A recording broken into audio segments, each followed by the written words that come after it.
So dear YMCA friends, welcome, and thank you for joining us in this third session of our series entitled Resilient YMCA's Leaders Talks. I'm Patricia Pelton, President of the World Alliance of YMCAs, and I'm so pleased to moderate this session. I'm also pleased to say that Carlos Sanve, our Secretary General, will be closing out the session, so you will also get a chance to hear from him. We have almost 400 participants registered for this Resilient Talks, Resilient YMCA Leaders Talks 3. And for your information, this session is being recorded. Very shortly, I will introduce our esteemed speakers, but allow me a few comments to open up. Like so many, I turned into the Global Citizen event, One World Together at Home broadcast on April 19th. I enjoyed the entertainment and the tributes to the frontline healthcare workers and the World Health Organization. I was also so proud to note that in all of the locations featured, that in that special from around the world, that we have YMCAs that are doing whatever they can to support their communities and young people during this pandemic. Many of their efforts are described on our World YMCA website in the COVID-19 Response Hub. Please, will you take a moment of silence with me as we reflect on all those that are suffering or those that have been lost due to COVID-19. Let's think about those on the front line of healthcare and essential services, and indeed, those with the YMCA who are helping in their communities in so many ways.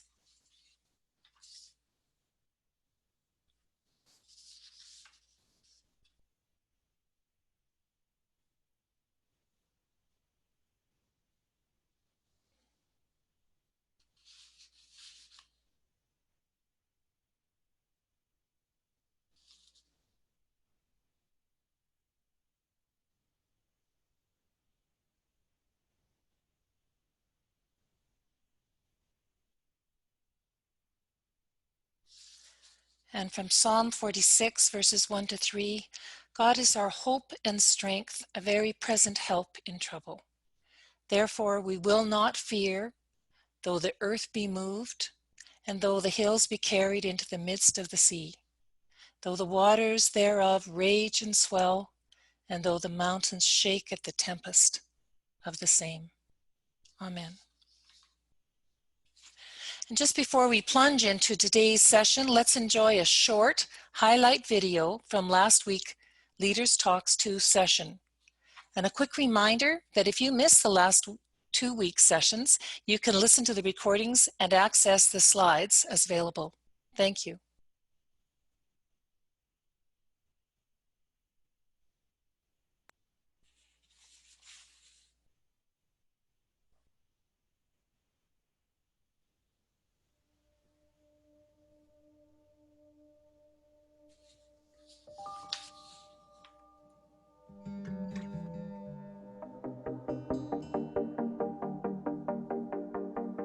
You all inspire.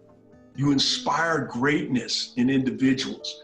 You impact people's lives. And believe me, in times of challenges, we have to still be that inspiration. We're going over 500 kilometers per hour and a half a meter from somebody. So to get to that level of precision, to get to that level of performance, you have to have high trust. How your teammate is going to respond. Not just when things are smooth. How are you as an individual going to respond when the pressure's on? And you want to know how people are going to react under turbulence, affecting the entire world. But we are going to get through it together. The way we did it in teams like this is you go through turbulence together. At the core of this crisis, we have two major interrelated risks. And those two risks are persistent unemployment and underemployment and greater inequality. What you're doing at the YMCA around youth empowerment Youth being one of the groups that when inequalities emerge, they are most disproportionately affected. And this, what you do, your purpose in this area will be actually key to ensuring an inclusive recovery over time around the world. The brands that have the most opportunity to grow or change their reputations positively through this are those who can show how to connect with people, to enjoy that intimacy, and indeed share some of the frustrations that they're having with it. People don't necessarily need the answers. They're not expecting brands to solve these problems for them, but they are expecting them to have a go, and they want to see them act.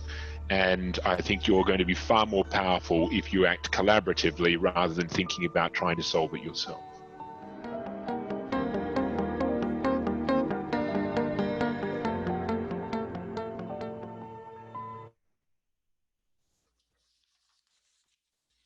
Thank you very much. It was a great session, and I know we're going to have another good session today. Now, will you allow me to introduce and thank in advance our wonderful speakers? You'll have read their bios, so I will keep these introductions short. First, we have James Chau, host of the China Current and World Health Organization Goodwill Ambassador. Now, through his bio, James, I note that James has an academic background in music, politics, democracy. He's a renowned writer and journalist, and we're so pleased to have you, James. Alicia London is the founder and CEO of United for Global Mental Health. Through the Blueprint Group and other campaign groups in 15 countries, and through the work of the United for Global Mental Health, leaders are being challenged for changes in mental health investment. Thank you, Alicia. Jayden Parsons is a youth mental health advocate for YMCA Australia. And Jaden is well known to many of us in the YMCA as an action-oriented change agent and brilliant, and it's great to have you, Jaden. And finally, Jill Ellis is the former head coach of the U.S. women's national soccer team and described and is the winningest coach in U.S. soccer history. So thank you, Jill. And thank you all very much for agreeing to speak with us today. So what can we expect from the session? Our 4 speakers have been asked to each provide opening remarks on how they are leading through the COVID-19 crises, their preparation for recovery and the new normal, and any recommendations for the YMCA. Alicia and Jaden will be engaging in a virtual fireside chat. We will hold questions until the end. We remind the speakers and myself to not talk too fast, as there will be simultaneous Spanish translation. Thank you so much to Renata from the YMCA USA for doing this.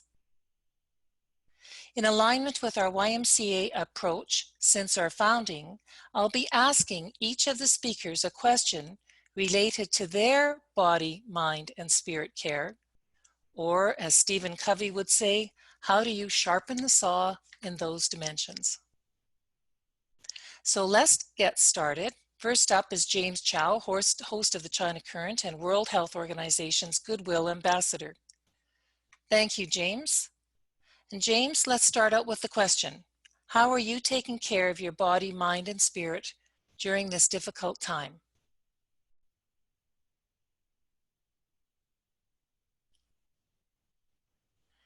And James, we'll just get you to unmic your speaker. Yep. Thank you. Can you hear me now? Yes, we can. Thank you. Well, if my mother wasn't next door, I would say that I'm taking fabulous care of my mind, body, and spirit. But because she's listening next door, I can't lie. It's been a challenging time with physical exercise, which of course has that strong relationship, as you'll hear later from Alicia, to the mental health. Spiritually, I suppose being with family. Also, I happen to be a Christian, so I log on to the online services sometimes on Sundays if I'm feeling quite good about it. But I think, you know, I also draw a lot of the strength and the encouragement from, funny enough, being online at this moment. You know, I've avoided being on Twitter for much of last year due to multiple reasons. But for the very same reasons, I wanted to embrace humanity. You know, as the concert said, we are very distant to one another, but somehow we are alone together in our homes if we're fortunate enough to have our homes of our own. I'm going to talk a little bit, as Patricia said, about roughly 3 themes. Firstly, speaking about some of my concerns and where we are at right now. Secondly, how I have begun to adapt to the new settings or the new normal, as Patricia said. And thirdly, what I could share. And also very great thanks to World YMCA and to the Secretary General, Carlos Sande, for having me here today. So the China Current is a digital platform. Essentially, it has videos, podcasts, and also interviews. So in a sense, though I would rather it wasn't the case, we are perfectly set up for this new era of COVID-19, where if we are fortunate enough to have a mobile device, an internet connection, and the ability to use it, then you are already off to a pretty good start. What's very sad, though, are all the other people, and I'd like to talk about some of my worries. First of all, I'm very worried about the anti-Asian sentiment, speaking as someone who is of Asian descent. But I think we can multiply that for lots of people of different and wonderful colors who are finding themselves being ostracized at this time. We have lived through a last couple of years where it's been about my country first, and I think now it's elevated into me first. And I don't think there's anything wrong with being me first or my country first, but the framing and the context of it is very critical, that it's done with compassion, with kindness, and also inclusiveness. I worry a lot about women and girls because they were already being left far behind. And I think they'll be left even further behind in this new era unless we can somehow find a way to readapt the Sustainable Development Goals, our ambitions, the global goals for the years leading up to 2030 in a very clever way. And that brings me back to the virus, which is COVID-19. It is smarter, it is faster, it is more fearsome than any of us could be. And if we don't acknowledge that, as some governments have failed to do so, then you are left behind. You have failed your people, you have underserved your communities, and we're seeing tens of thousands of deaths unravel around the world and far more infections. I think about the lockdowns, and I was speaking yesterday to Jeffrey Sachs, and I asked him, you know, were lockdowns really a viable option? He says, yes, but this is very much the last resort, because lockdowns are there for governments who didn't do the earlier steps, the preparedness, the public health measures, the stopping of mass gatherings of people or large religious meetings, or the handshake and the kissing and the hand sanitizers, or in some cases where it's relevant, the face masks. I think that WHO has been very misinterpreted, and deliberately so, by a number of campaigns when they talk, for example, about no travel bans. I was one of those who talked about no travel bans as well, because we know from previous pandemics like the HIV and AIDS epidemic, which hurt so many of us and has killed more than 30 million people, that it increases the stigma. Now, I think we rely on people to be smart about this. When we say no travel bans, it means hand in hand with other public health measures to offset that. So, for example, thermal screening at airports, responsible whole of society approaches that go responsible whole of government approaches. And certainly looking around the world today, I worry about the politics. I worry about leaders who have chosen to step aside and step down. I think in the past, perhaps a year ago, I would also have worried about saying all of this in the public forum as I do now. But as we see our multilateral institutions come under such severe attack, this is the time to stand up and be counted. I think each of us as a citizen of humanity, and this is regardless of what passport you happen to carry, have a duty, a civic duty and a moral duty to rise to that moment which calls upon each and one of us every now to speak up. When you hear mistruth, you don't have to slam back. You don't need to be hostile and aggressive, but very gently you push back and you tell them why it's wrong. Because I tell you why, it's not about the World Health Organization. It's not even about the United Nations, and it's not even about the multilateral institutions, which have governed the way that we have lived and the way we've interacted as a world since the end of the Second World War. What these attacks are is unraveling the life as we've known it for the last 70, 80 years. And that's what frightens me the most.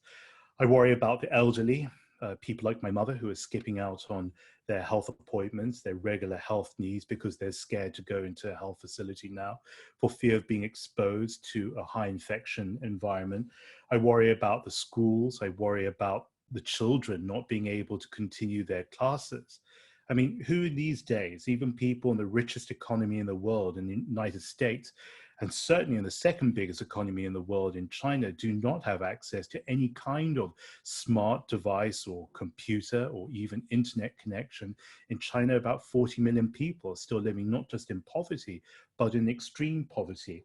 And I worry about, even if they had all that, is there a stable home environment for them to study? Are the teachers well placed to guide them going forward? And if they don't come from that, if they come from the margins of society, going to school often means to many people a guarantee of one stable, hopefully nutritious meal every day, maybe a glass of milk as well.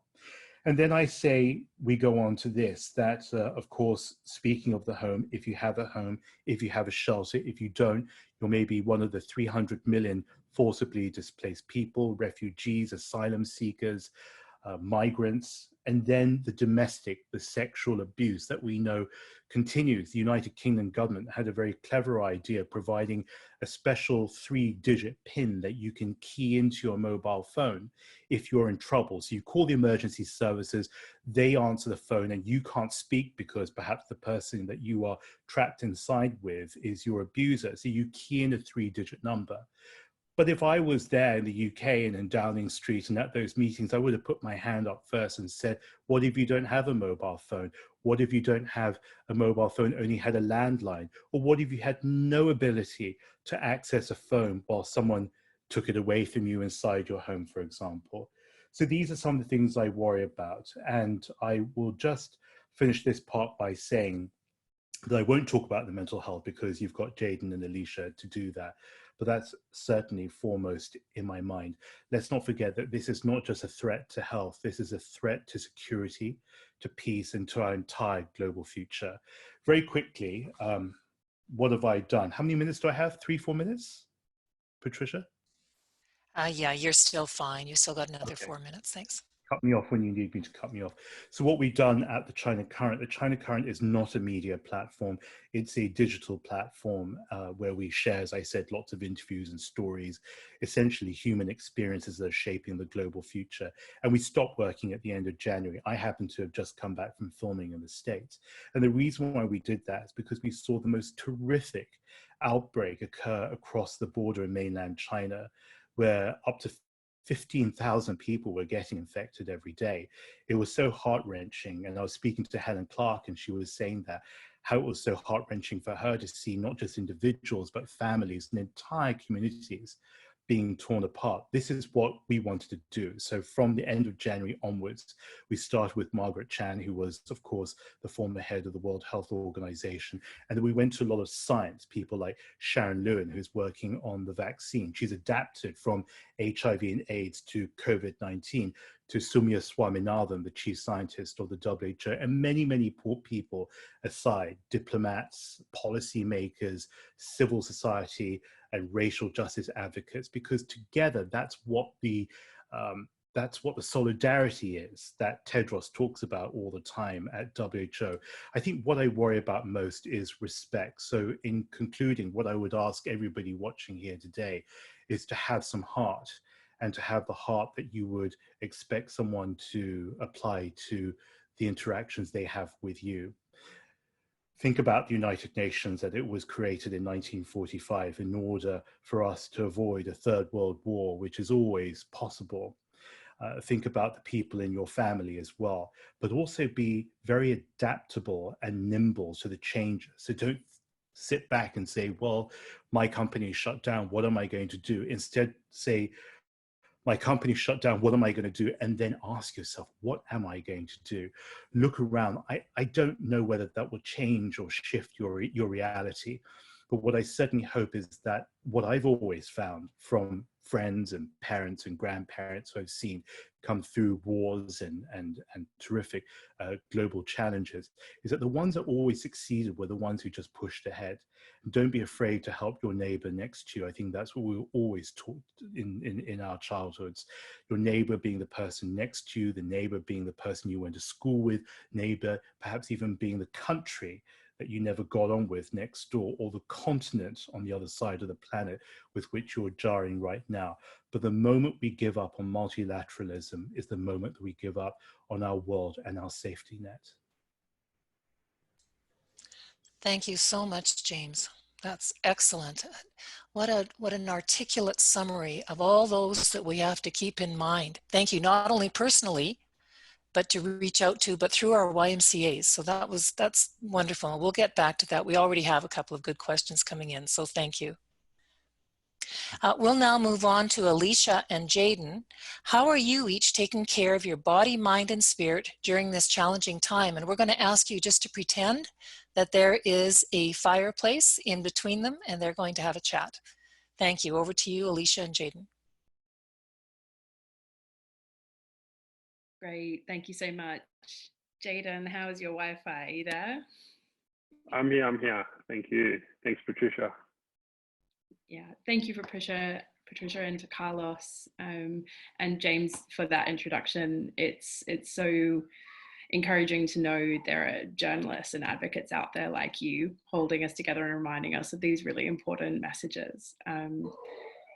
Yeah, it's really great. Jaden, should we start off by how are you taking care of your body, mind, and spirit right now? We should. So, for me personally, my body, mind, and spirit has been quite simplistic. I've found myself back living with my parents, and for me, it's actually been a really good opportunity to spend, I guess, time with my family that I wouldn't have been typically, and also just making sure that, you know, I continue to practice self-care in the ways I would usually aim to, even though at the moment here in Australia, and I imagine most other places in the world, it's quite difficult to say exercise in the way many people would typically, but just trying to get out and do that sort of thing, and I guess give some sort of attention to other interests of mine that I usually probably wouldn't be, you know, focusing on. So, how about yourself, Alicia? What have you been up to in terms of maintaining your body, mind, and spirit? So in terms of body, I've cut out sugar, and actually that's maintained, and I find it a lot easier to do, to look after when you can control what you eat from home and cooking everything. Also in exercise, I have most fabulous little dog that I live with, so I'm living alone but with her, so out for a run or at least a play if I can't get out with her. I happen to be a Christian as well, so I found prayer has been more important than ever at the moment, especially being alone and reminding that we're not alone, and setting my mind on bigger things each day when the things in front of us can be really challenging. And in terms of mind, this is really important to me because around 7 years ago, I suffered a trauma and lived with PTSD and depression for a while. And some of the environment we find ourselves in can be quite triggering for those who've struggled, especially so much time alone. So really kind of keeping note of that and the practices I've learned over time. Just if any of that loneliness creeps in, I've got friends and professionals I can reach out to if needed. So I've been quite intentional about this, recognizing this is a challenge. And actually as a CEO, I need to look after myself, and actually, especially leaders, we're talking about leaders today, really have to make sure they're looking after themselves in order to be there for those around them. Definitely. And so I guess for those that don't know you, Alicia, can I ask you to introduce yourself and speak a little about the work you've done with YMCA before? Yeah, absolutely. Well, I also happen to be Australian. So I'm loving that commonality between us today, but I live in London. And I'm so grateful to the YMCA and the work you do with so many young people around the world, and the leadership that Carlos has really brought in, prioritizing mental health, which is at the heart of what we do. So in 2018, I set up United for Global Mental Health, really as a global advocacy group. I was really shocked to discover there wasn't one. And actually in my previous jobs, I actually founded Global Citizen here in the UK, and ran the mental health campaign for the Royal Highnesses, the Duke and Duchess of Cambridge and Prince Harry. And so coming from a campaigning background and really noticing there was a gap on the global scale, and really being shocked about things like, I don't know if you know, around 2% of health budgets, which are not even high enough in and of themselves, as we're learning now, only 2% of average health budgets are spent on mental health yet. It's such a huge issue for so many people. We all have mental health. And so really wanted to set up an initiative to increase political and financial action globally. As part of that work, we do many things. We convene a global advocacy group to lobby global leaders together. We have formed the Speak Your Mind campaign, which is nationally led by 19 countries around the world, advocates who are calling for change from their governments. And we've seen good successes from those campaigns and that coming together, even over the last 2 years. It's incredible, it's only been 2 years. Just shows the level of demand, but we've got a really long way to go. I think, especially in the context of Covey. So now more than ever, we're seeing the mental health impact on so many people for so many reasons. And this is not only those who are living with pre-existing mental health conditions that we're hearing around the world. This becomes a challenge, as James said, if you can't get to your usual support and your medical providers just to maintain. If you live with a serious mental health condition, that's a really concern right now, as well as just we're seeing heightened anxiety and fear, and are really like tracking the knock-on impacts of people's mental health. And we at United are here. We've taken some time over the last few months, along with everyone else, to understand what is happening, how we can respond. And actually, I think, as James said, we need to respond individually. We need to respond nationally. We have to be talking about how important this is to our leaders, because very few are actually responding to mental health and the needs, and actually globally as well. We're not set up to respond and serve the needs of those with mental health conditions before this crisis. It's growing. We have a lot more to do. So that's a little bit about what we do, but it's been a real delight. And part of our work, not only working at that global level, but partnering with YMCA on things like on Speak Your Mind, to bring that global voice, and also to bring it right at a country level. So there are opportunities for YMCAs to get connected in each of those 19 countries, to call and be part of this global movement for change. Definitely, and a bit of a long-winded question here, but I guess we can have a little bit of a to and fro. But with the implications of the pandemic at the moment on global mental health becoming more and more stark every day, what work, I guess, have you been doing both internally and externally to respond in the short term and plan for what will become the new normal? Yeah, it's a really good question, and it's been good to have a bit of a chat about this. I want to hear what some of your thoughts on this as well. But in terms of what we've been doing, I think, as I said, I think there are two things that are really front of mind. I think one, supporting emotional health broadly, of particularly employees internally, is front of mind. I think demonstrating leadership is a big part of that. And I know we have a lot of leaders from the YMCA here, so talk a little bit about it as well. To talk about some of the things we've tried to do to make it really practical. I think firstly, just to say, this is really hard. And for any leader out there, I think personally, it has been a challenge, not just to address what's happening outside and the work that we exist to do, but to,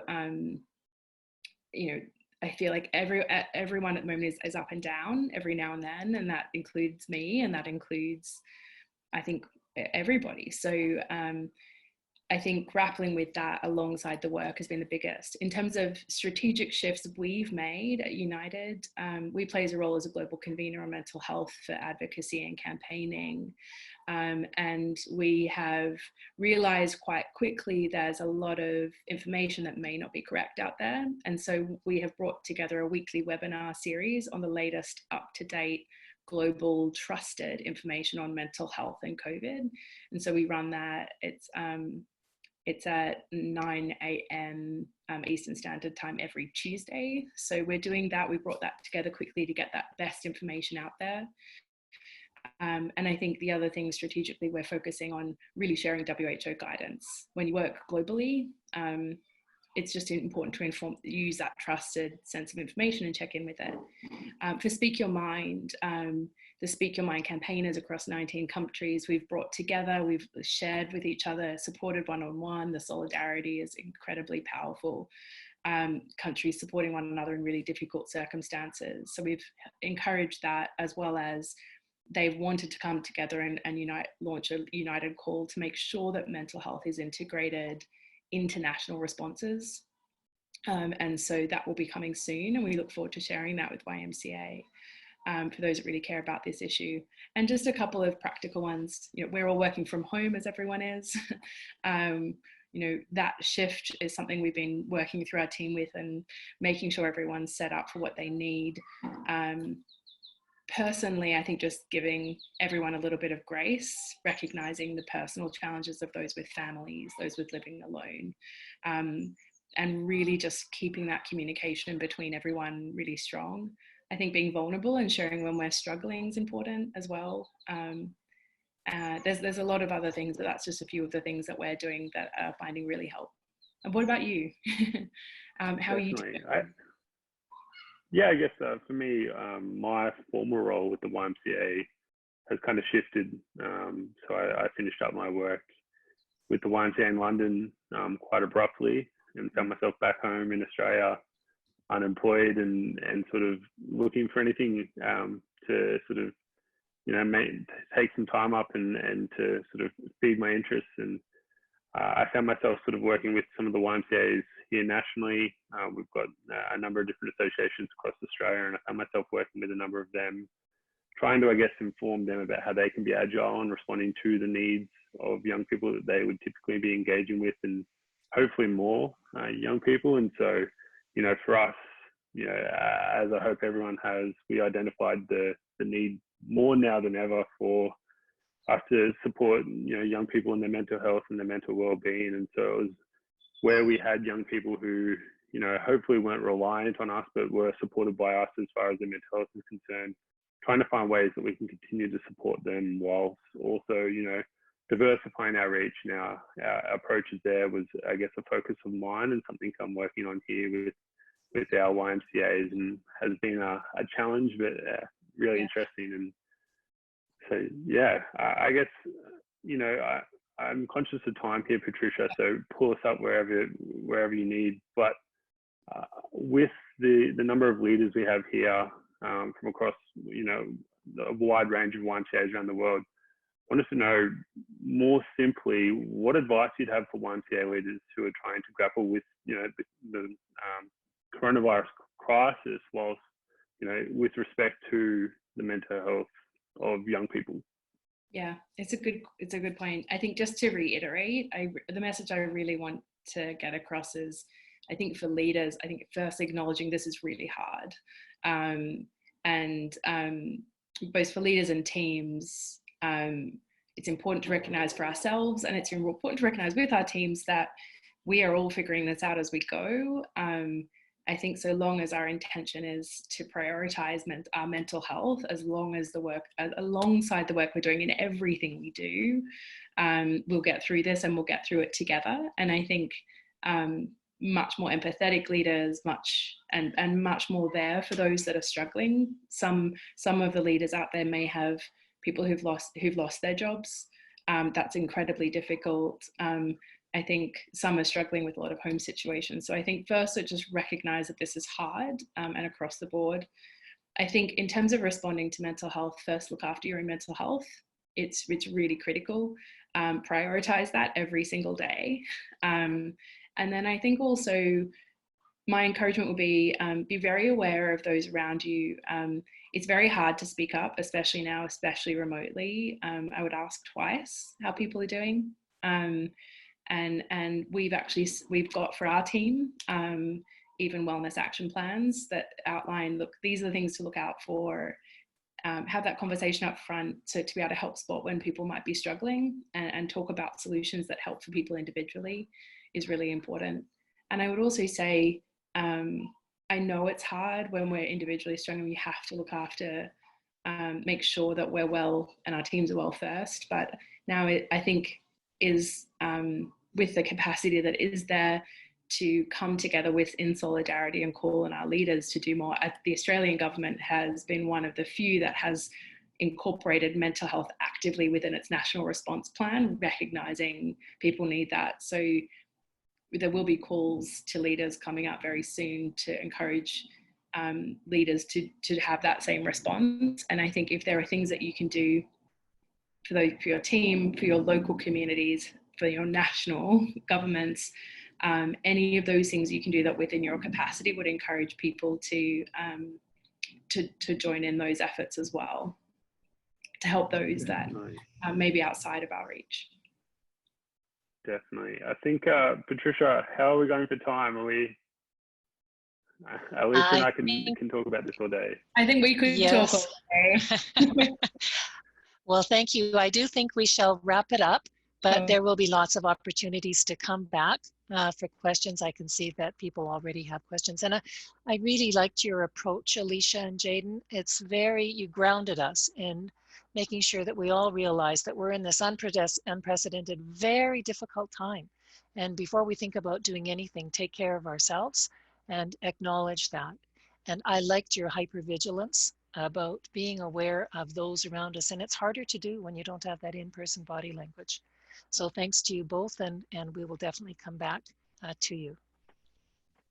So thank you, and let's move on now to Jill. Jill's the former head coach of the U.S. Women's National Soccer Team. And Jill, if you're teed up and ready to go, can you also tell us how you're taking care of your body, mind, and spirit during this difficult time?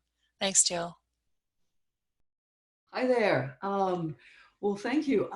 Yeah, mind, body, and spirit. You know, the interesting thing for me is I've spent probably the last 5.5 years on the road. And so I'm always someone to find kind of a silver lining in something. And in truth, I have a 15-year-old daughter, and it's actually been a time for me to almost reconnect with my family. I've spent so much time traveling and, you know, being away from them, that this time is kind of reconnected. So for my sanity, what I'm trying to do is actually teach my daughter how to drive right now. The roads are quiet, so it's perfect. But it's really just been a chance to reconnect. I think physically, certainly I have dogs, much like Alicia. I have several dogs, and they are probably the fittest dogs on the block because now they're getting regular walks, and so they're pretty happy. And I think for me, I'm always someone as a coach that wants to, you know, I think it's important we want to continue to evolve.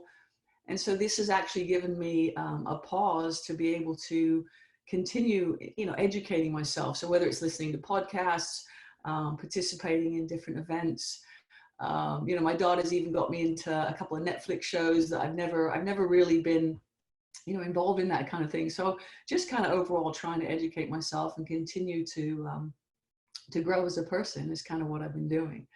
But I would love to get started. I'm delighted to be here. Obviously, I'll quickly share that actually my daughter Lily, we grew up in she grew up in Mexico. Adopted her. Her first formative years were spent in Los Angeles, and she actually learned to swim at a YMCA. So it has touched my life on a personal level. So I'm delighted to be here. Hello to everybody. This is an amazing program. It's been both educational and inspirational to kind of listen to the previous speakers, and I'm really looking forward to the questions at the end. I'm hopeful with a global audience that we have, and I'm going to try and speak slower. I get a coach, I get excited when I talk about soccer. I'm hopeful with a global audience that we have you know, some football fans out there, maybe even some former football players, but regardless of whether you are a sports fan or not, as leaders, as agents of change in our respective fields, we have a lot in common and we walk a very similar path. And, you know, I would say essentially as leaders, you function as head coaches of your respective environments. And whether you lead a team of 2 or 200, your charge is to create this cohesive and dynamic environment that can maximize the strengths of the individual and enhance the team's success. Now, that's not easy in a normal and working environment, right? But with the current times and, you know, and the space that we've been thrust into with this global pandemic, this task becomes even more challenging and perhaps for some a little bit daunting. But I think the first message I want to share with you guys today is this simple one, and that's why I've got this visual. It is to keep coaching your team. Consistency, we talk about in soccer, you know, the sign of a really good team and the sign of a really good player is consistency. But I think consistency for your team right now is something that they can lean on. It may feel emotionally kind of like this visual that your locker room is empty, that your bench is vacant, and that there's no fans in the crowd. But first and foremost, I think we have to acknowledge and recognize that your team still needs you, even though their world is maybe upside down and their environment is very different.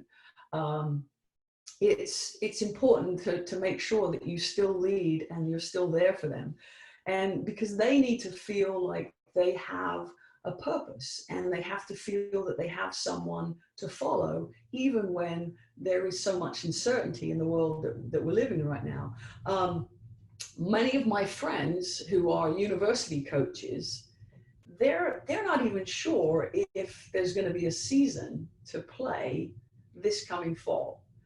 But what they committed to is the greater picture, and they're committed to the development of their players. So what are they doing right now as leaders, as coaches, even though they don't physically have a team to coach?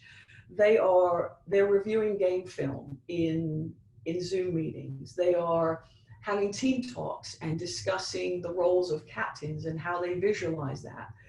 They're helping their players set, and I just heard Alicia talk about individual targets and goals in terms of their development. And so in essence, they're continuing to coach. They are continuing to give their players purpose.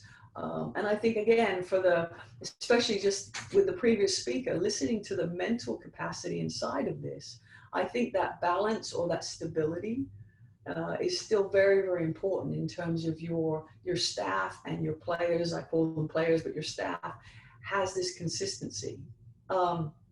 Within your coaching, I think right now there are 3 things that you can really hone into, highlight, and focus on. And I'll go through each of them, but I think the first one is connection, that both of our previous speakers have touched upon. It is critical, it is essential, and right now it is the priority with your team, is to feel connected. And your staff have got to feel connected on 2 levels, I think. They have to feel certainly connected to you as a leader, and they also have to feel connected to the whole, to the team, to the environment, to the organization. So there's almost 2 levels, 2 bonds that you're hoping to form here. Thanks for that. I forgot about the slide. But I think for me as a leader, it was important, or it still is important, to truly understand the fabric of the people around me. You can't expect and ask people to be at their very best if you don't truly know who they are and what they're about as people. And I think with the women's national team, I believe that it was important for my staff and my players to feel valued. And so I made sure that I knew them as individuals first and foremost. So, for example, I knew that Rose Lavelle, one of our younger players, you know, she scored the game winner in the last summer's World Cup. She comes from a large family. She has a bulldog named Wilma. I know that my goalkeeper coach has, excuse me one second. Sorry, live streaming the dog. Hang on.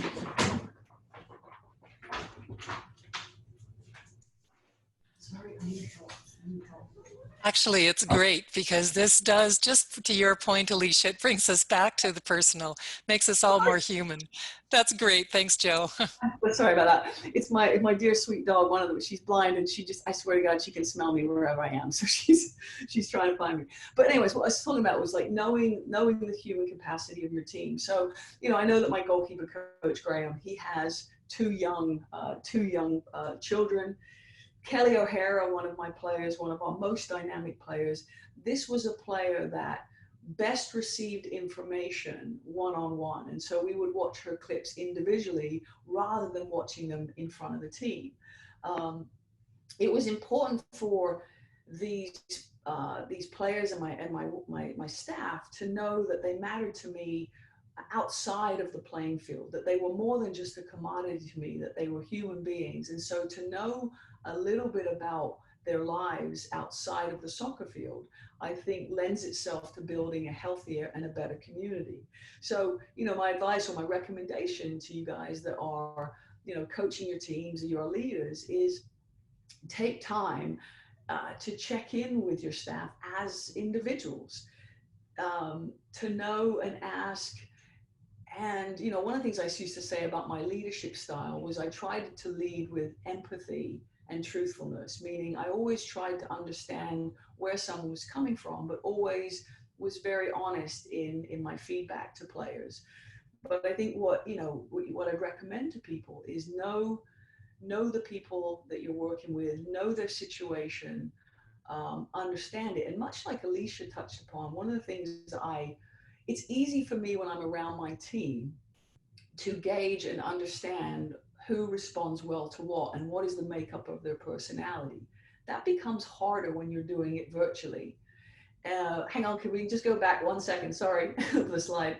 So I think knowing that some of your staff might be incredibly shy, they're not going to speak up on a Zoom call. So this capacity to touch your staff on an individual level and check in with them, I think is critical, because ultimately, you know, what I've learned as a coach is if we can maximize the individual, we will maximize the team's success. The next slide, if you could show it now, sorry about that, Nikita. I chose this visual to kind of reinforce the importance of being connected as a whole to the team. So this is a visual after every game. This is actually after the semi-final of the World Cup last summer. You can tell we're a little bit excited in this visual, but we did this after every game, and we would call it kind of just our bring it in situation. And it became a habit, and it became part of our tradition that our team would huddle up.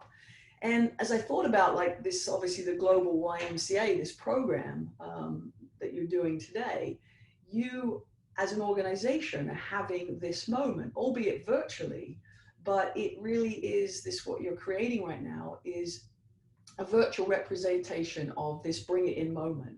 And these are so important to an organization and with your respective teams, because for us, it wasn't about the physical connection that you see of everybody's arms around each other. It wasn't so much that, it was the simple act of reaffirming that we are one unit, we are one team. And at that moment, everybody hears the same message. And, you know, in soccer, we win games and we lose games. But in this moment, whether we won or we lost the game, the emotional sense was we are in this together.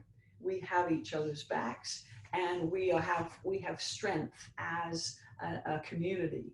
So I think this is a very, very important part of your role as a leader, is establishing the individual and the collective connection you have with your team. As a national team, our players would be apart from each other more than we'd actually be together.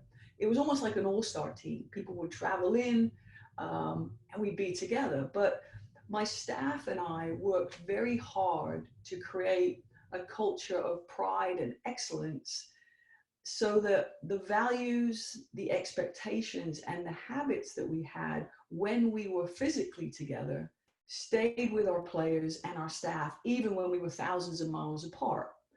And I think by doing that, our players consistently stayed invested in the team because they took those values, they took those feelings of connection, they took them back to their home club environments and still managed to stay connected to our national team.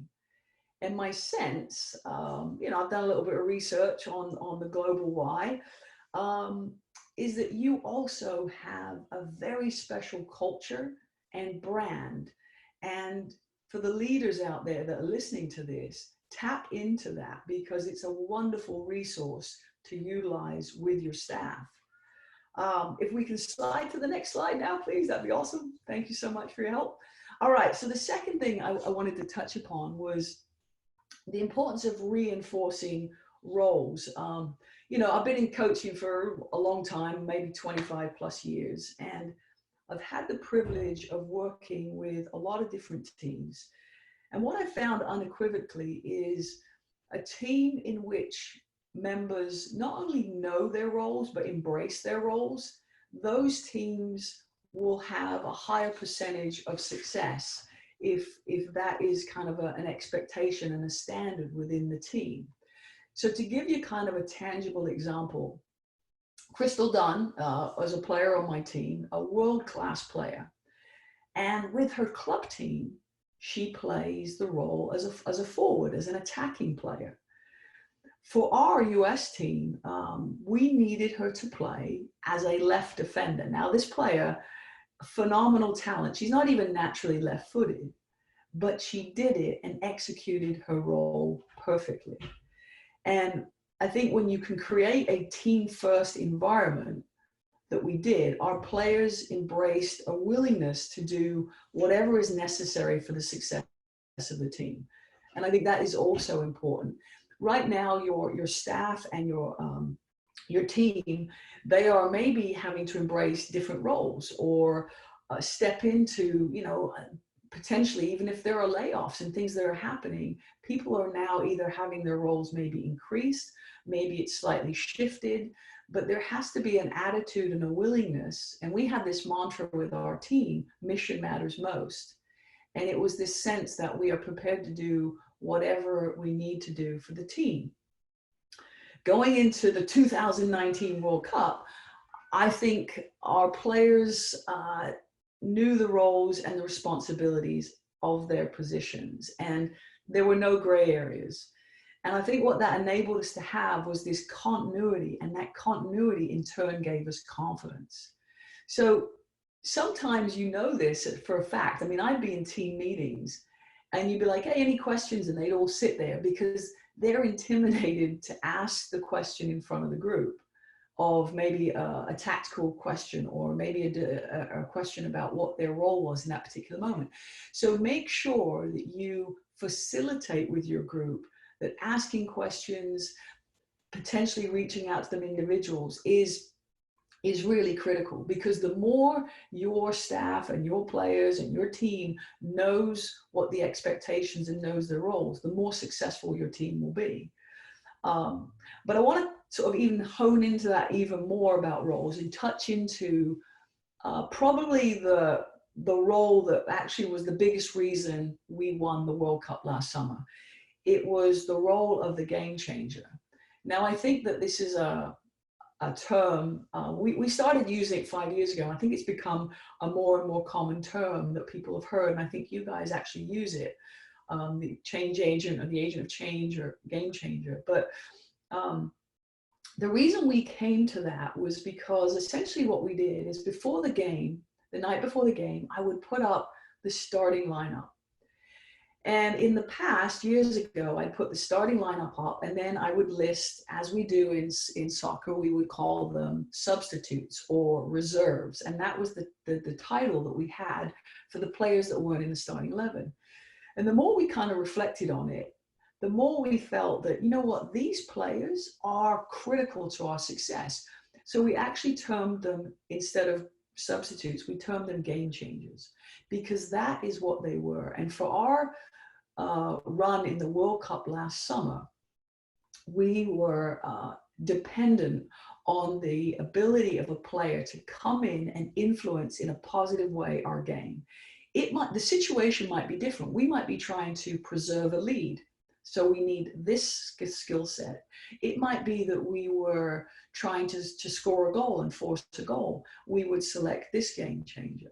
But the reality is, these players, because we value them, because we, before every game after we would play, the next day I would do a review of the match. And instead of showing pictures of the goals we've scored in that game, I would actually show visuals of the bench celebrating, much like you see in this picture here, because it said to the players that were on the field, these players are important. It said to the players on the bench, we are ready and prepared to step in at any moment and help us.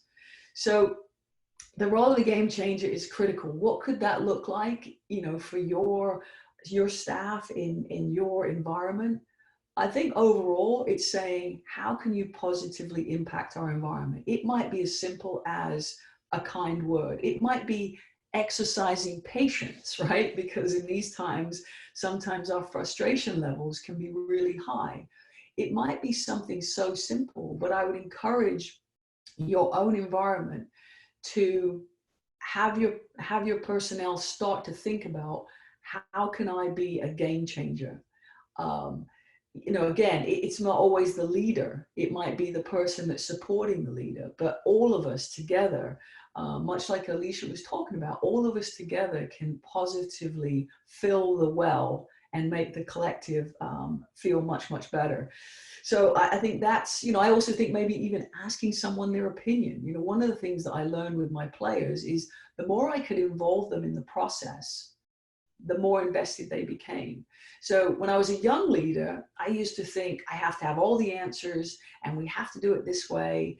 But as I grew and as I matured, I realized that collaboration was the key to a successful team. So, be open to asking people what they think. You're not expected to have all the answers, and you are stronger together, obviously, with all the expertise you have within your team. All right, if we can slide up the next slide, that would be great. This is my staff shortly thereafter in the locker room. And, it kind of, obviously the picture kind of captures it all, but leading with optimism. My father was a soccer coach, and he is probably the most positive human being I've ever been around. It doesn't matter what the situation, there's always a silver lining. If I would call him sometimes, I'd be so frustrated I couldn't find my keys or my wallet, and my dad would be like, just imagine how excited you're going to be when you find it. Like, there was always a positive in what he said. So I think as leaders, we have to be people that see the glass as half full. You have to exude this. I was told a while ago by a former mentor that a good leader inspires hope. And this was an important lesson that I took probably to the toughest loss in my career. In 2016, we were at the Olympics and we lost in the quarterfinals to Sweden. It was the lowest finish our program had ever had in their history. And it's a moment as a leader when you know people are struggling that you have to exude optimism. You have to understand what they're dealing with. So basically the message to my players was, hey guys, listen, we can grieve right now. We can be disappointed. It wasn't a moment where I was going to talk about what we should have done better or talk about a moment, here's what we did wrong. It was a moment to remind them that there is another game to play, that we can take these lessons and we can take them moving forward. And I've really embraced the fact that now I see failure actually as opportunity.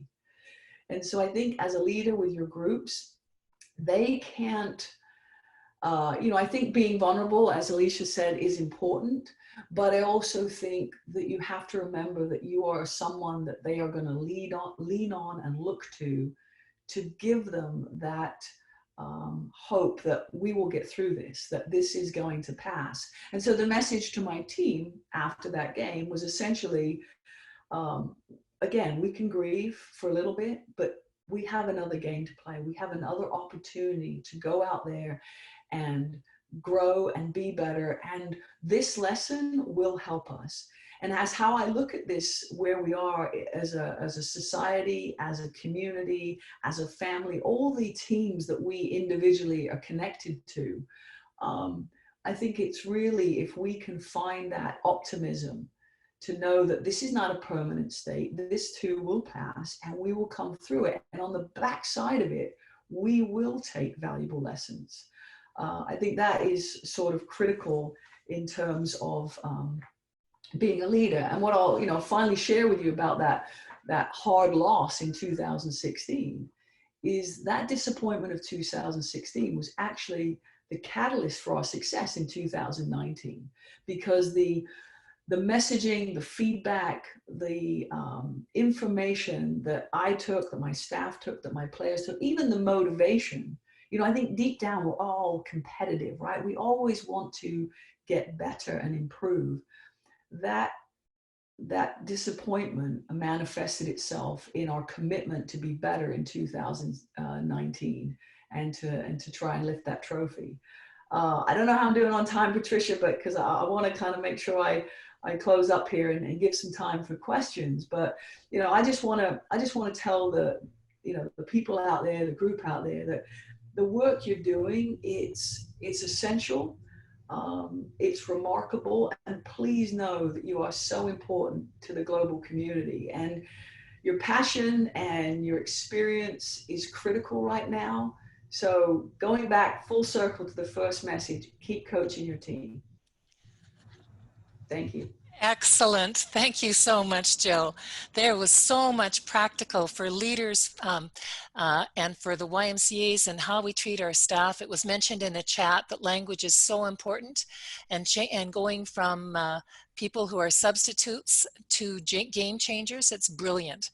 And I've always thought that people back of the house and front of the house are equally important, because those are the back of the house aren't seen as much. They don't tend to get as much recognition. So thank you very, very much. And indeed, thank you to all of our speakers. And if we could, we'd give you a virtual applause.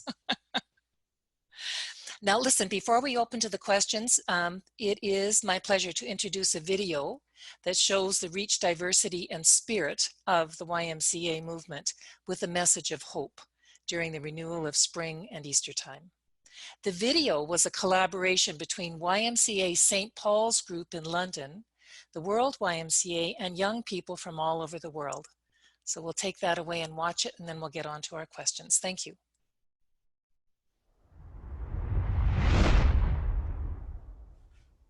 Since 1844, YMCAs around the world have been a part of supporting and serving communities in need. Today is no different. Through wars, other pandemics, and great social and political turmoil, we have helped.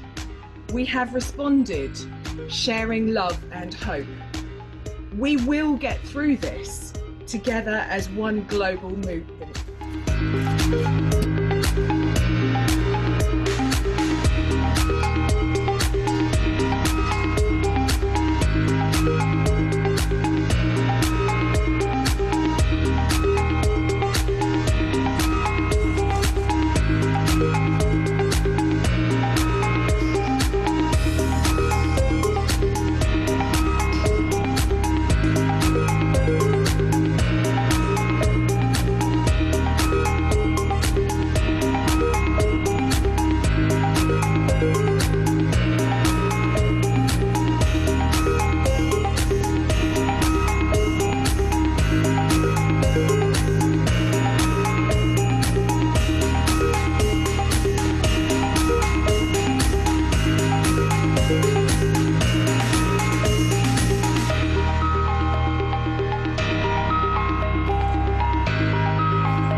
As YMCA, past, present and future, we stand together.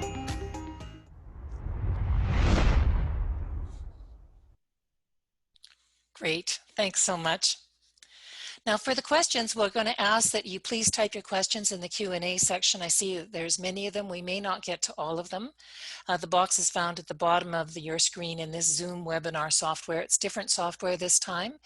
There are people that are in the chat box as well, so that's great. But questions, if possible, in the Q&A, or you can raise your virtual hand in Zoom, and I'll try to get to those as well. And if when I'm talking to you, when you've raised your hands, if you could direct your question to a particular speaker, I think that will help to streamline it during the process on this online panel. And speakers, if you could turn on your camera and unmute if you're asked a question. So let's go to a hand that's been raised for a while. And excuse me if I've mispronounced your name. Naohira Ota. Please go ahead with your question. Thank you.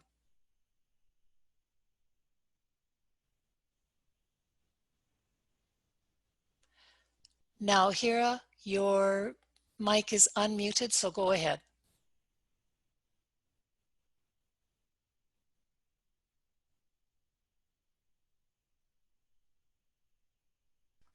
I'm sorry, I have mistakes. Ah, no worries. Thank you. Okay. Not at all. I am so sorry.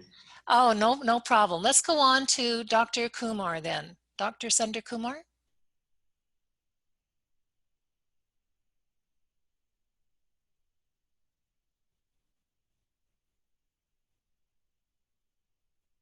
Go ahead. Are you able to unmute? Go ahead.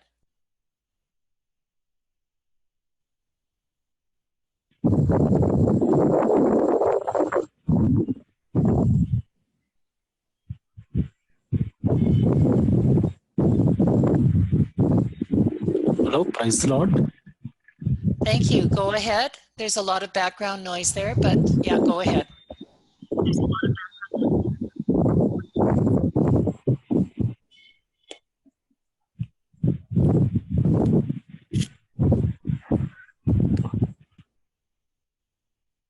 Okay, for whatever reason, that connection doesn't seem to be working. So let's go to Philip Dwyer's question here.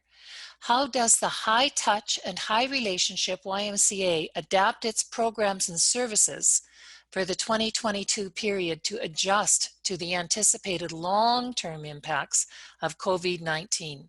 That's a great question. Let's ask James if you could address that. Thank you.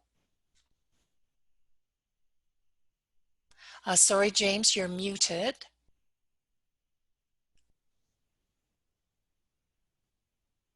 Hi. Can you hear me now? We can hear you now. Thank you. Yeah. Sorry, what was the question? The relationship between? I'll say it again, sure. How does the high touch and high relationship YMCA adapt its programs and services for the 2022 period to adjust to the anticipated long-term impacts of COVID-19? I think you just gave me the hardest question on them all. Yes, because none of us know exactly how it's going to go down, but you're very experienced. It'd be great if you could. I look forward to seeing what the Secretary General says in his closing comments on that. But I told a lot of friends, and I hope I'm right in saying this, that, in a sense, be prepared to forget about your 2020. And I said this about 2 months ago. So what I mean by that is not to not lead with optimism, as the presentation said, but in a sense to prepare yourself financially, to prepare yourself emotionally for the long haul. And if you do that, as Jill was comparing her 2016 versus her 2019, in a sense, if you shoot for the stars, as they say, you'll always end up with something maybe not quite as high, but you'll be within that general area. So I know a lot of friends of mine are having financial difficulties, not only friends, but, perfect strangers as well. And I think if we budget for all those things financially and otherwise, that's going to be something that's very important. So whether it be a large organization like the YMCA, or whether it be any one of us sitting at home right now, that's the one thing. And then I think also is the opportunity for something new and different. We're being forced to be creative. Sometimes sounds a little privileged, but we're being forced to push our boundaries and to somehow reach for ones that are in the dark and in the unknown. And I think that's what we all need to do as institutions, as representatives of people, but also, as I said, each of us in our own lives, to be fully prepared to grow different skill set, or to ask yourself, if we're all staying at home and I'm doing this, what's the connection? What's the emotional connection between what I did before and the opportunity to reach into somebody's home? I also think that we must be aware that people react and respond differently to things now. I don't know if that shift is going to be permanent, and if, for example, the emergency measures around COVID are lifted, we're all just going to go back to the way we lived before. Or what I suspect will be a combination. People who'll be desperate to go back to their old lives. Probably those old lives did work for them well as well. But also people who are ready to embrace something different. Quite clearly, with this virus coming from nature, and I'm not one of those who believe in any of a number of conspiracy theories that have been tossed around very disrespectfully.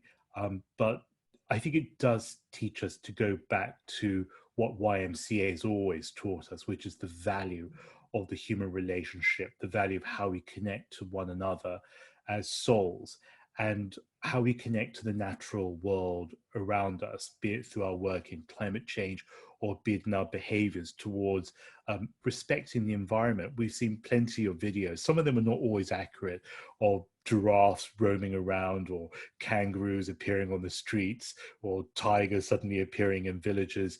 But the point here is made quite clearly that we haven't been respecting the natural world of which we are temporary guests. And I think it's high time that we did, and that's what COVID-19 surely teaches us. Thank you, James. As expected, it was a great and fulsome answer. Thank you. I'm going to take a question. Hopefully that has answered a couple of those other questions on the difficulty with the lockdown. Colin McFarlane asked this question, and this one I'll direct to Alicia and Jayden. In what way do you think we can move our governments and decision makers to focus on early intervention and prevention in the area of young people's mental health, as we seem to have a medical model and wait for issues to arise before there's an intervention? And as I said, that comes from Colin in YMCA Scotland. Thank you, Colin. Yeah. Go ahead, Alicia. It's a great question. And I would just say, I think now more than ever is the time to make this case, because I do think, you know, it is important to have support in terms of medical if that is needed, but that is not the first starting point. It's always promotion of good mental health, early prevention as well. And I think it is a difficult message sometimes to make to governments, because they're often trying to respond to what's right in front of them, and often it is those more urgent needs that have been responded to. But it's very clear, and certainly from WHO guidelines, the comprehensive global action plan, promotion, prevention, treatment, and recovery are all very important. And I think now, as we look to, I guess, the need, there are so many more people now that are struggling with their mental health, maybe for the first time. And now is the time to make that case for that promotion of good mental health and early prevention for the masses that are struggling. So I think that's a message that really resonates with governments right now. In a rapid response from the Speak Your Mind campaign, we're looking at what the first ask is: every government should be scaling up national public education campaigns on mental health right now. Mm-hmm. And that's something that some governments have done, but every government needs to hear that message and do that right now, because that's what people need to hear. When it comes to mental health, that is one of the very key messages, alongside ensuring we protect the services that those that do need them, as well as prepare to scale those up as well for the future. So I think it has to be balanced with across those 4 areas. But I do think now is the right time. And so making that very clear to our leaders is something we should be doing now together. Thanks very much, Alicia. Let's take this question from Mike for Jayden now. Jayden, how do you balance the desire to achieve constructive or productive work in a day and maintaining PMH, positive mental health, and just trying to get by when the former is intrinsically connected to the latter? Brilliant. Thank you, Mike, and thank you, Patricia. I guess for me, I'm incredibly goal-orientated. So when it comes to the productiveness or the constructiveness of my work, I'm always setting out goals and mapping out the path to achieve those goals. But when it comes to the positive mental health side of it all, I guess more importantly now, more than ever, it's really important we are maintaining our mental health. And for me, a priority of mine over the past few years, whilst I was working full-time for the YMCA and traveling a lot, and then also studying full-time, I guess was time management and making sure I did build time in, probably most importantly, to maintain my mental health. And for me, many of you, anyone that attended Y175 has probably heard me speak very openly about my battles with mental illness and suicide. And for me, physical activity and exercise was always the most important part of my ability to maintain my mental health. And so I guess in short, I make sure that, I'm physically active at least every day. But then there's also other things, I'm a really, keen communicator, and I'm always really unapologetic about how I talk about mental health and how I make myself vulnerable and making sure that I can communicate with other people about mental health. And I guess it's really important, as well. And, Alicia and I were talking about this previously. There's a really fine balance between thinking you can save everyone and talk to everyone, and also making sure you're looking after yourself. And other speakers have said, similar things throughout the evening. So for me, it is really, really important. It doesn't necessarily have to be physical activity, but whatever it is that helps you maintain that positive mental health, you build that into your daily routine. Another speaker at Y175, Jeff Swell, was talking about his creativity and how he uses painting as, his means of supporting positive mental health. There's a million ways people can do it, and it's really important. But it all comes down to looking after yourself and making sure you're not pouring from an empty cup. Thanks, Jayden. Very helpful, and thanks for being so open. This is a question for Jill. Jill, this comes from Dominique Pangrazio. What mental technique do you use to stay calm under pressure? Turn off Twitter. I'm just kidding. Yeah, it's a great question. We with our players, we try to, because obviously everyone is so unique. Just like what Jayden was saying, is like we wanted to make sure we tried to offer everybody something to manage the stress and the anxiety and the mental side of it. So we did have, sports psychiatrists available, sports psychologists available. And I do remember one of the techniques that I think really resonated with the players. He spoke a lot about the simple act of controlling your breathing. He sort of said it had a response to the brain, and in terms of just being able to calm yourself in that moment. On a personal level, I'm not someone who meditates. I think how I manage stress is something so simple that my mom told me when I was young, was just do your best, right? It's such a simple message. But if you've done everything you possibly can and you've prepared, how it plays out is going to be how it plays out. I think it's more important that you feel like you've given everything you can. It's like, with my daughter, when she takes a test, if she hasn't studied and gets a poor grade, then she needs to kind of own that. If she's done everything she possibly can and just maybe didn't have a grasp of the information, she needs to kind of be kind to herself and take from that and learn from that. So the thing that I personally would do was really kind of remind myself that all my experiences to this point had prepared me for this moment. So on the night of the World Cup final, it was just trusting that every failure, every success, every high, every low has given me and brought me to this point that I should trust in all those experiences to be able to try and now go through this experience, as of a World Cup final or whatever match it is, and be at peace almost with the result. Do I hate losing? Of course I hate losing. But I think knowing that I have tried to do everything I possibly can to facilitate success for my team, it gave me some peace. So I think that was probably how I came to be,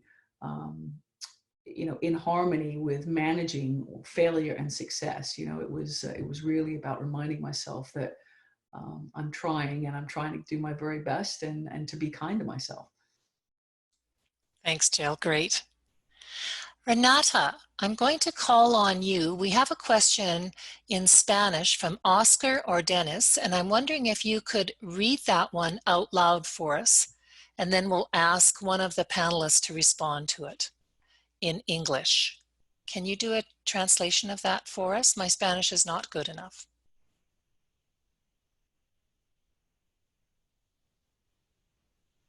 Yes, can you hear me? Merci, Renata. Gracias.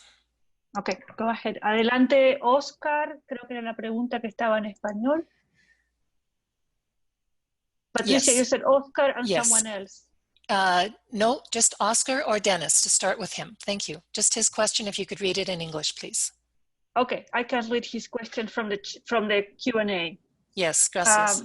Great. Oscar Ordenes' question is, the concept of mental health is an holistic in mind, spirit, and body. In the YMCA, we emphasize the body. Maybe it would be now a good moment to find a balance, to meet again with God and with ourselves, and finding a new connection with our neighbors and with nature.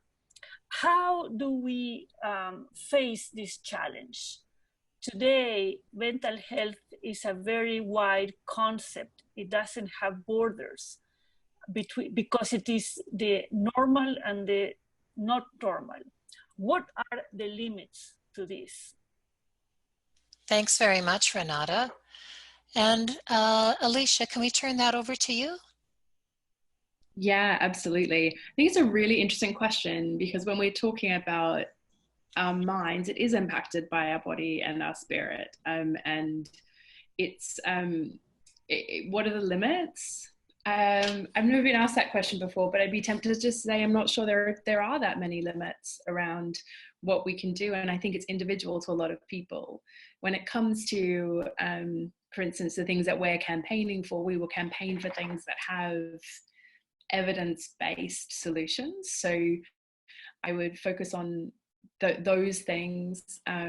WHO again gives really good guidance on what they are, and if we were to come together and focus on the things that really support people, let's focus on those as things we know work. But I would also say I think it's really individual to what it is for you and what it is for your community to have good mental health.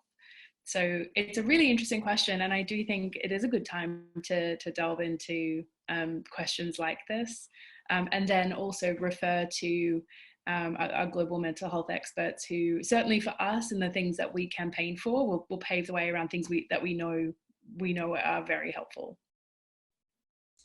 Thanks so much, Alicia. We've got a question here from Jos Verghese, and this is for James.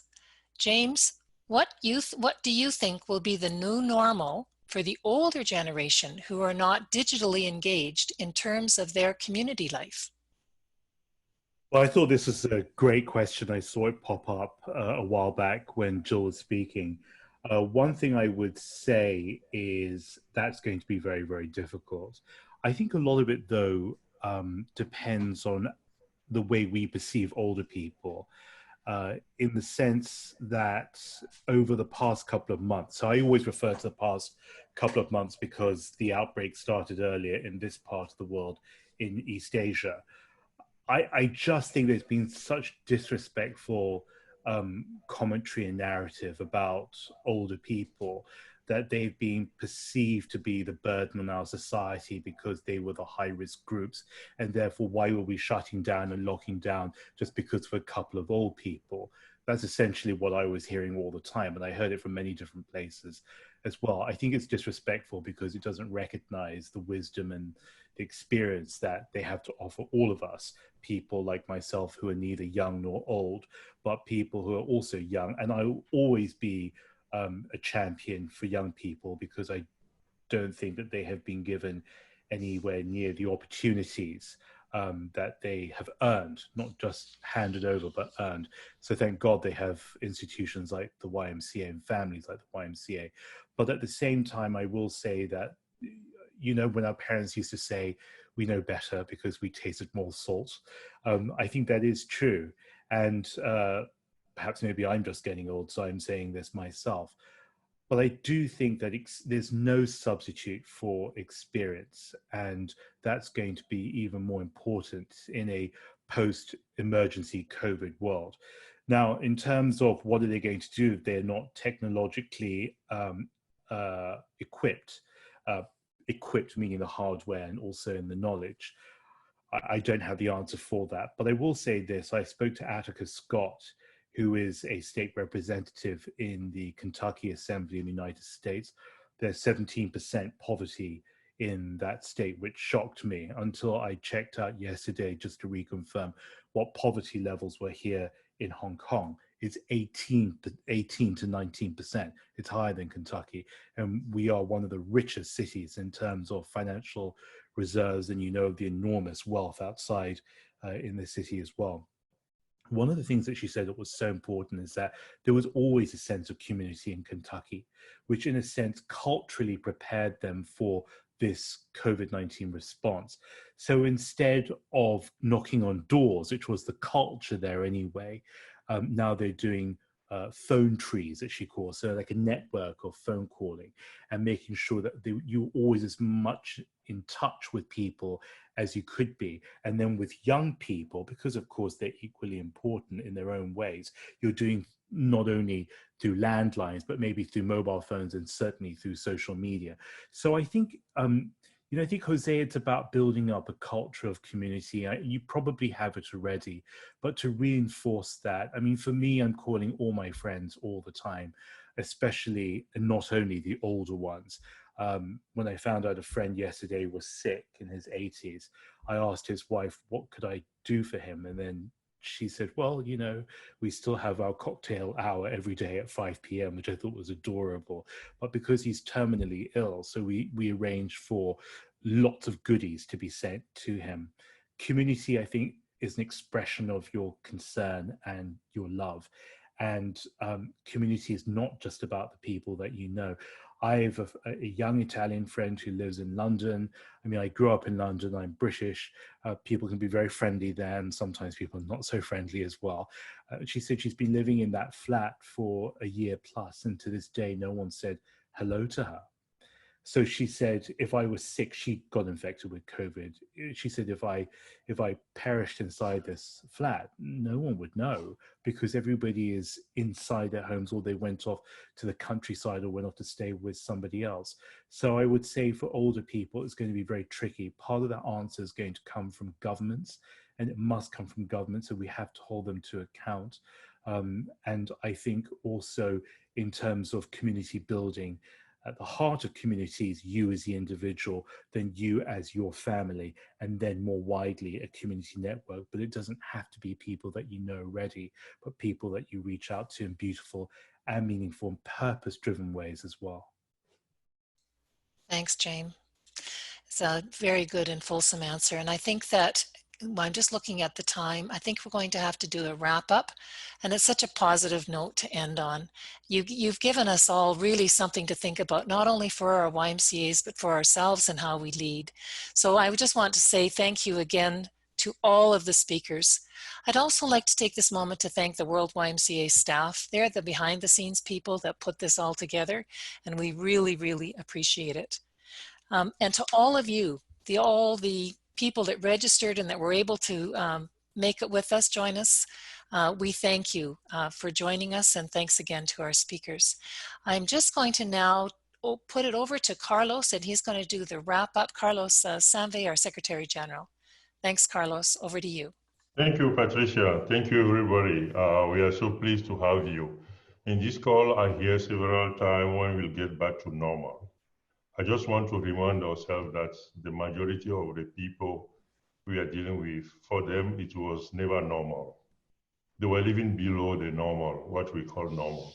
So when we are thinking about normal, let's think about those people. What are we talking about? Albert Einstein said we can all solve our problem with the same thinking we used to create them. So this is the reason why we are having this talk. Can we find a different way of thinking? What gets us there? That's very, very important for us.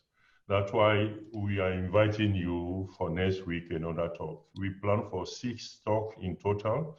Today is the 3rd one. We are half in the middle. So I'm pleased to announce that next week we'll have the CEO of the Habitat of Humanity, Jonathan Redford. He will be one of the speakers. We have Cynthia Gemonota. She is the president and co-founder of the foundation called Born This Way Foundation. I will just highlight that Cynthia is the mother of Lady Gaga, who was behind the big concert that as Global Citizen put in place the other time. So Cynthia is going to be one of our speakers. We have Barbara Grantham. She is the president and CEO of Care Canada, but she's also a member of the board of the BC YMCA. And finally, Raj Kumar is the CEO of DAVES, is the agency, a news organization for humanitarian and development organization. So they will be the 4 we have on our panel next week. And I'd like to invite you to come and take this. What are the new thinking we need to make things happen differently so that those people for whom it was never normal can at least find this normal. Thank you very much for your time and see you next week. God bless you. Thank you. Bye-bye.